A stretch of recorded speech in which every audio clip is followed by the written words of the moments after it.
Hello students, once again I am your science teacher Preeti ma'am and I am going to teach you chapter number 5, acids, bases and salts, and this is my second part. In the earlier part I had taught you about the acids. So in this chapter what all we are going to cover up? We are going to cover up about the bases, the different types of bases, properties of bases, some of the uses of the bases, some of the indicators, what are indicators, and some of the indicators we are going to discuss, and we will be discussing about the synthetic indicators. So what actually are bases? Bases substances present in water solution, कोई भी substance जो water में होता है and they are slippery to touch, water में mix होने के बाद हाथ में से स्लिप हो जाता है, स्लिपरी टू टच, टेस्ट में वो कड़वा होता है, test bitter, changes the colour of indicators, जैसे हमारा रेड लिटमस पेपर है उसको ब्लू में कन्वर्ट करता है अगर हम उसको सोल्यूशन में डालते हैं, and reacts with acids to form salts, they are called as bases. Bases हमको अलग अलग मटेरियल से मिलते हैं. So let us discuss about different types of bases. Bases they are also of two types. Like acids, we said they are of two types, strong acids and weak acids. Like that only, bases are also of two types depending upon their strength and action. They are the strong acids and weak acids. Common strong acids जैसे कि हम sodium hydroxide ले लेते हैं, potassium hydroxide ले लेते हैं, they are corrosive to skin, skin को नुकसान पहुंचाता है, और कॉस्टिक का मतलब ही कोरोसिव होता है, caustic itself means corrosive. Therefore these substances they are also called as caustic soda or caustic potash. caustic soda और caustic potash ऐसा हम कह सकते हैं. ये तो हमने बात की स्ट्रॉन्ग एसिड्स की, स्ट्रॉन्ग बेसिस की.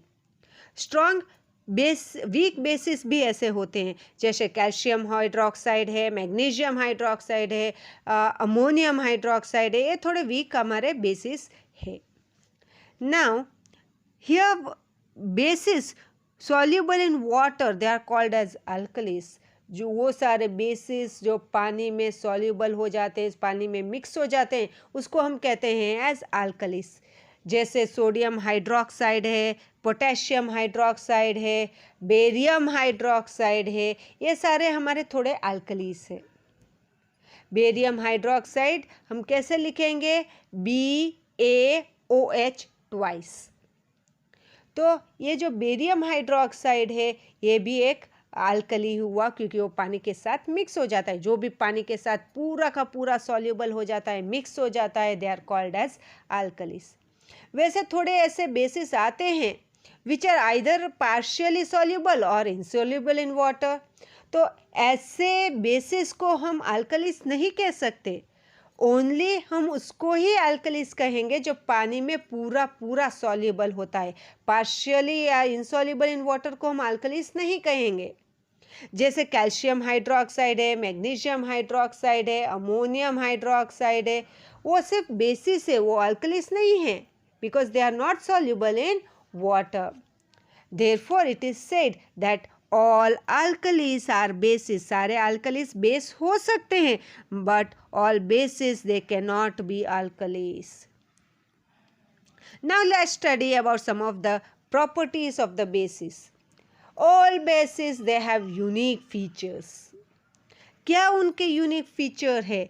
दे are bitter to taste, taste में वो कड़वा होता है. सोपी टू टच, हाथ सोप और आप हाथ में लेते हो ना, रब करते हो ना, कैसा महसूस होता है? स्लिप हो जाता है ना आपको. They are soapy to touch.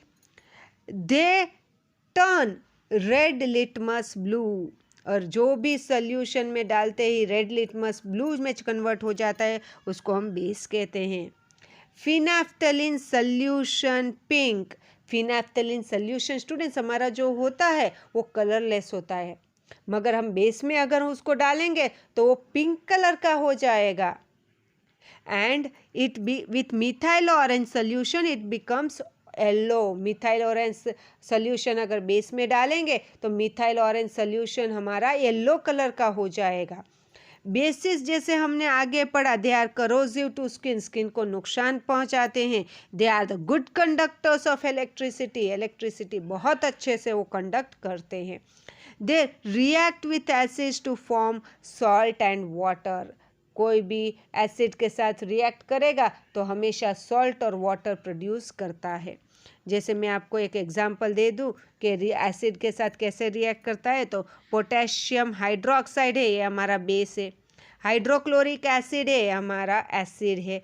ये दोनों रिएक्ट होगा एक दूसरे के साथ तो क्या होगा, पोटेशियम क्लोराइड बनेगा और वाटर। और potassium chloride what is it, it is a salt, और वाटर लिबरेट हुआ। जैसे यहाँ पर दूसरा एग्जाम्पल है, अमोनियम हाइड्रोक्साइड है, नाइट्रिक एसिड के साथ रिएक्ट करेगा तो अमोनियम नाइट्रेट बनेगा और साथ में वाटर लिबरेट होगा तो अमोनियम नाइट्रेट हमारा सॉल्ट बना।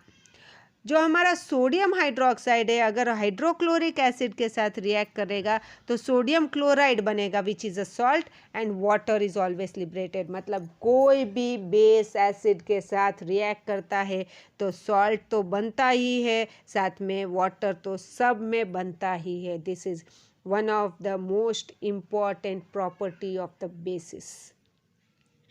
यूजेस ऑफ बेसिस देख लेते हैं।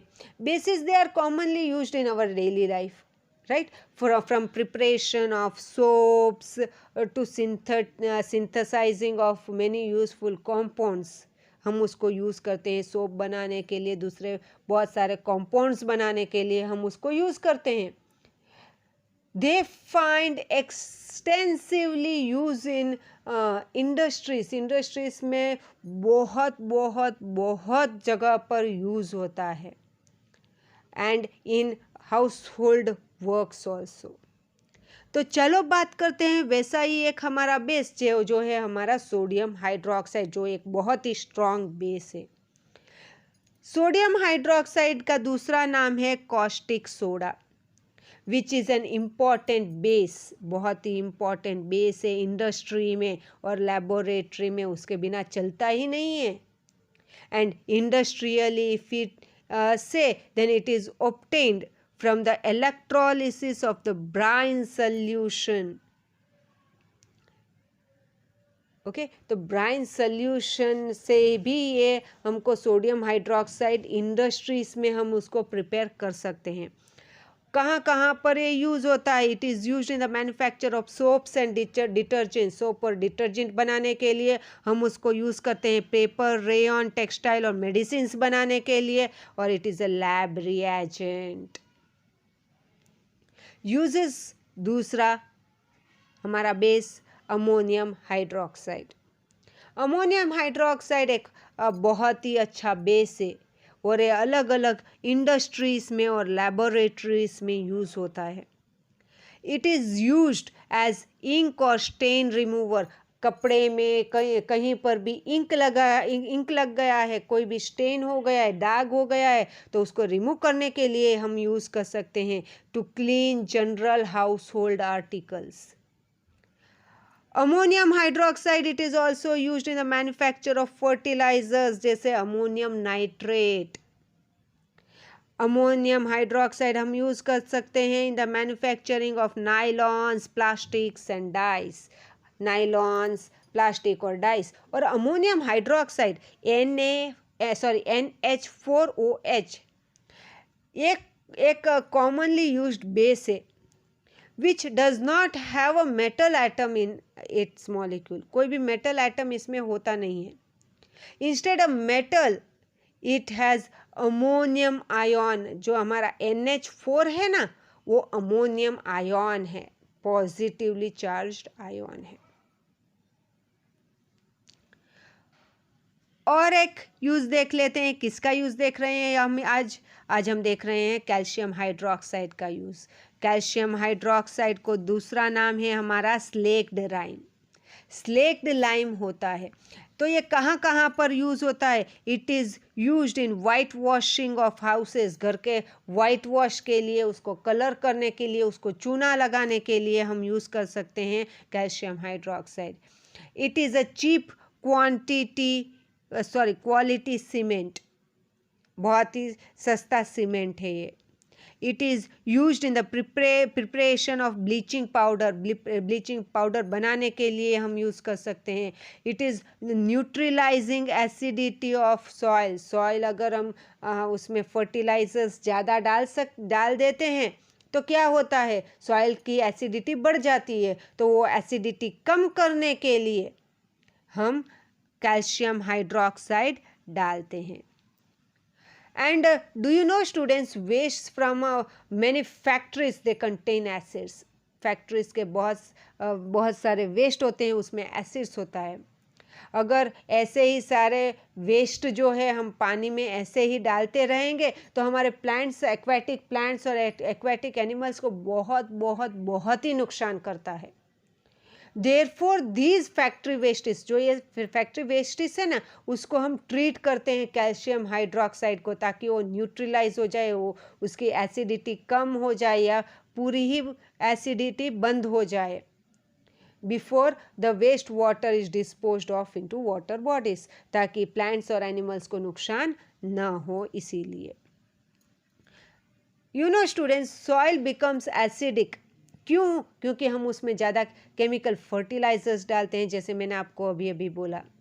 एंड एसिडिक सॉइल जहाँ पर होता है वहाँ पर प्लांट्स अच्छे से ग्रो नहीं हो पाते, इसलिए हम वहाँ पर स्लेक्ड लाइम या कैल्शियम हाइड्रोक्साइड डालते हैं, ताकि वो एसिडिक सॉइल है वो प्लांट ग्रोथ के लिए अच्छा हो जाए। और एक हम यूज़ देखते हैं बेसिस का, जो है हमारा मैग्नीशियम हाइड्रोक्साइड। स्टूडेंट्स, हमारा जो मैग्नीशियम हाइड्रोक्साइड है उसको हम दूसरा नाम, मतलब मिल्क ऑफ मैग्नीशिया के नाम से जानते हैं। This magnesium hydroxide, it is an important antacid.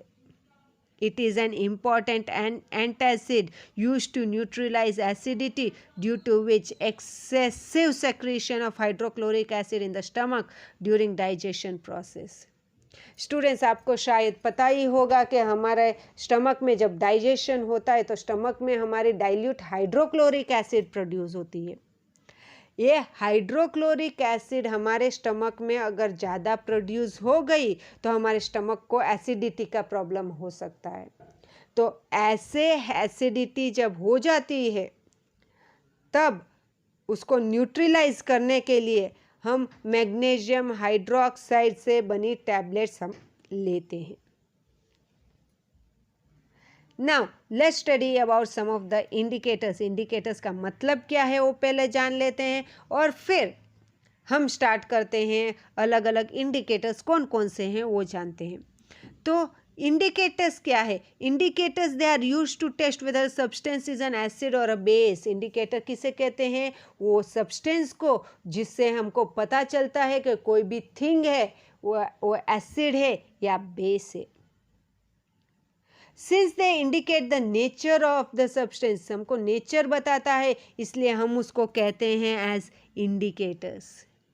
Chemically indicators जो होते हैं they are weak organic acids या बेसिस, और वीक ऑर्गेनिक एसिड्स या वीक ऑर्गेनिक बेसिस होते हैं, right. They change the colour of the solution, change the color with the change in the nature of the medium. Medium का nature जैसे change होता है वैसे वैसे उनका कलर भी चेंज हो जाता है। So there are many natural indicators which are present around us, जैसे हमारे टर्मरिक है, हल्दी, लिटमस है, चाइना रोज पेटल्स है, इनसे हम थोड़े इंडिकेटर्स बना सकते हैं। तो चलो बात करते हैं पहला इंडिकेटर मतलब लिटमस के बारे में। The commonly use natural indicator it is the litmus. It is extracted from lichens, lichen से ये बनता है। और लिचन क्या है? It is a symbiotic association between alga and fungus. दोनों मिलजुल के जो ग्रोथ होता है उनका, उसको हम कहते हैं सिम्बायोटिक एसोसिएशन। लिटमस होता है, इट शोज और इट हैज़ पर्पल कलर। और ये लिटमस जो होता है, अगर हम उसको डिस्टिल्ड वाटर में थोड़ी देर भिगो के रखते हैं तो वो पर्पल कलर का हो जाता है. So the litmus it shows purple colour in distilled water. And when added to the acidic solution, acidic solution में हमें पर्पल कलर का वाटर डालते हैं तो कौन से कलर का हो जाता है? रेड कलर का. और बेसिक सोल्यूशन में अगर हम डालते हैं तो कौन सा कलर का हो जाता है? ब्लू कलर का. This thing you are going to remember. And litmus it is used in the form of solution. Solution के फॉर्म में भी हम यूज़ कर सकते हैं. And it is used as the stripes of paper. अलग अलग स्ट्राइप्स हम पेपर्स के इसके बनाते हैं जिसको हम कहते हैं as litmus paper. Generally litmus paper जो हमारे होते हैं they are of two types. Which are the two types of litmus paper? It is the red litmus paper and the blue litmus paper. और एक नेचुरल इंडिकेटर टर्मरिक, हल्दी के बारे में हम पढ़ते हैं.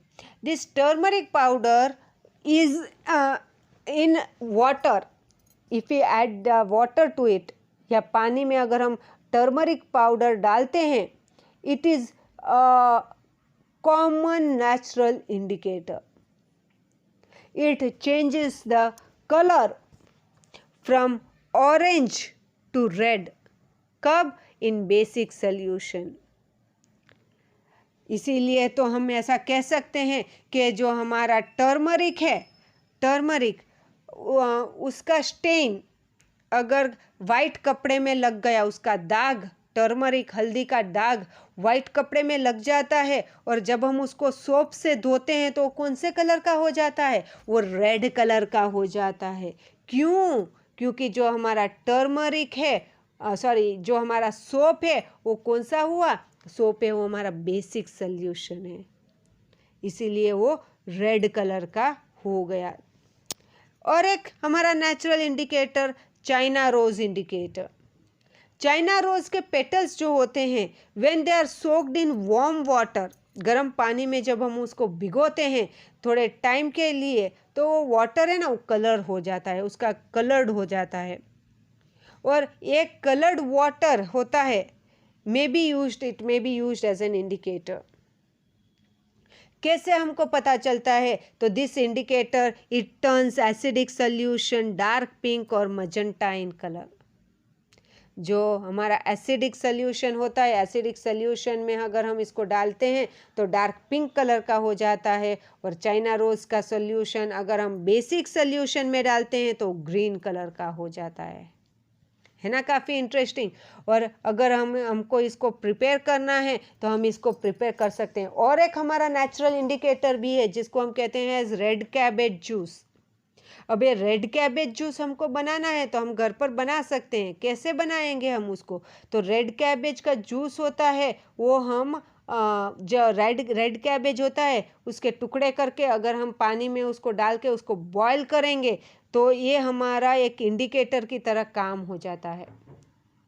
और ये एसिडिक और बेसिक सोल्यूशन दोनों टेस्ट करने के लिए हमको काम आता है. ये हमारा रेड कैबेज इंडिकेटर होता है, वो नियरली वायलेट या पर्पल कलर जैसा हो जाता है. और जब हम इसका सोल्यूशन एसिड में डालते हैं तो एसिडिक सोल्यूशन जो होता है रेड कैबेज का, वो हमारा रेड कलर में कन्वर्ट हो जाता है. और अगर हम ये बेस में डालते हैं तो ये ग्रीन कलर का चेंज हो जाता है. अब बात करते हैं हम थोड़े सिंथेटिक फाइबर इंडिकेटर्स की. तो सिंथेटिक इंडिकेटर्स जो हम आर्टिफिशियली प्रिपेयर करते हैं लैबोरेटरीज में, those which are prepared artificially in the laboratories, they are called as the synthetic or artificial indicators. जैसे फिनैप्थलीन है, मिथाइल ऑरेंज है, मिथाइल रेड है, ये थोड़े हमारे आर्टिफिशियल इंडिकेटर्स हैं. जो हमारा फिनैप्थलीन है वो हमारा एक्चुअली कलरलेस इंडिकेटर होता है, उसमें कोई कलर नहीं होता है. और ये एसिडिक सोल्यूशन में डालते हैं तो कलरलेस ही रहता है, मगर बेसिक सोल्यूशन में डालते हैं तो इसका कलर चेंज हो जाता है इनटू पिंक कलर. ये हम लैबोरेटरीज में ज़्यादातर यूज़ करते हैं. जो हमारा मिथाइल ऑरेंज है वो भी एक आर्टिफिशियल इंडिकेटर है. And this methyl orange, it is an orange pink colored indicator, and which is orange in acidic medium and yellow in the basic medium. तो ऐसे हम थोड़े इंडिकेटर्स हम यूज़ कर सकते हैं जो एसिडिक भी होता है और बेसिक भी, बेसिस में भी हम यूज़ कर सकते हैं. So here we come to the end of today's lecture. These are some of the questions for which you are going to write down the answers. So that's all for today. So have a great day, students. Bye bye. Bye bye.